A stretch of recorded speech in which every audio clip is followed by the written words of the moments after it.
Today, we are going to make biscuits.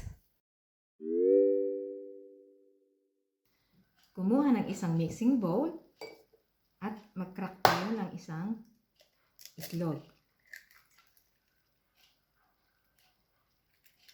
Pagkatapos, ay ihalo natin itong sugar.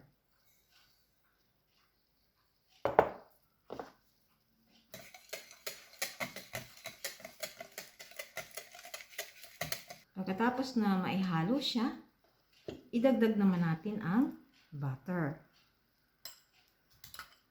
Room temperature ang kanyang, so malambot siya, no? Yan. Idagdag na natin ang flour.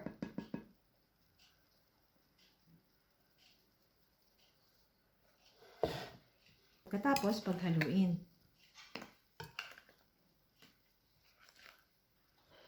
idagdag din natin ang baking powder. Also, vanilla powder. Vanilla essence or vanilla extract is very welcome in this recipe. Also, salt, a pinch of salt. And also, zest of 1 lemon. Yan. So, paghaluin lang natin silang lahat. Gamitin natin ang ating mga kamay.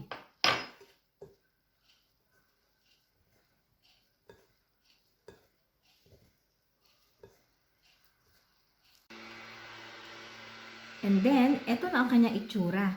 No? Mabilis lang natin siyang ginawang ganito. So, after that, ay balutin natin ng plastic wrap. Ayan. And then, we leave it in the fridge for about 30 minutes. Okay? At eto na, after 30 minutes, pwede na nating i-mold ang dough na ito. Lagyan lang natin ng kaunting harina. At ibabaw ng ating working table or kneading table. And then, ilagay natin ang dough. Gamit ang rolling pin ay palaparin natin ito.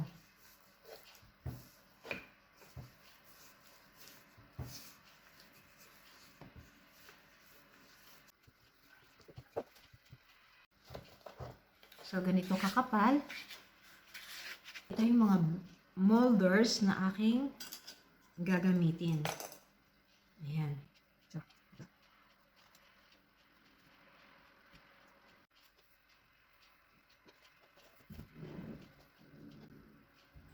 and then, ilagay na natin directly sa pan.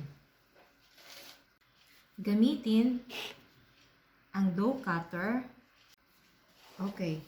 Ito yung mga tira-tira. Form ulit. And then, palaparin. Okay. Ito yung mga kapartner ng mga biscuits na nandito na sa pan. Ang gagawin natin ay lalagyan natin ng design ang gitna. Ito. Heart. Heart din ito. At heart din ito.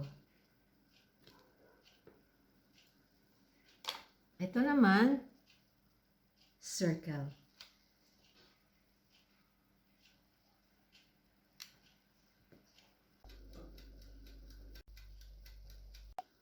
Ang mga biskwit ay luto na. Palalamigin na lamang natin sila bago natin sila palamanan. Ngayon ay handa na ang mga biscuits na lagyan ng dekorasyon. Lalagyan natin ng palaman sa gitna. Dalawa ang flavor na gagamitin ko. Ang isa ay apricot jam, and nutella, no? Okay, chocolate spread. Ganito, ha? Nalagay sa gitna. Ganyan. And then, ilagay ito sa ibabaw. Ayan. Another.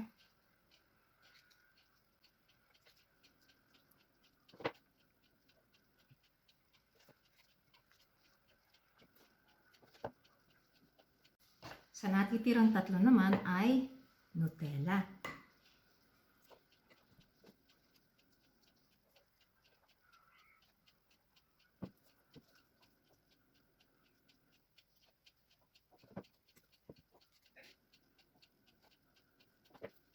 Ngayon naman ay budbura natin ng icing sugar.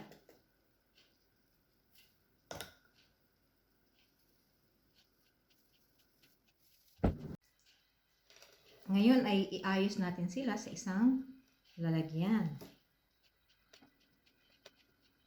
At heto na ang mga biscuits. Ready na silang kainin.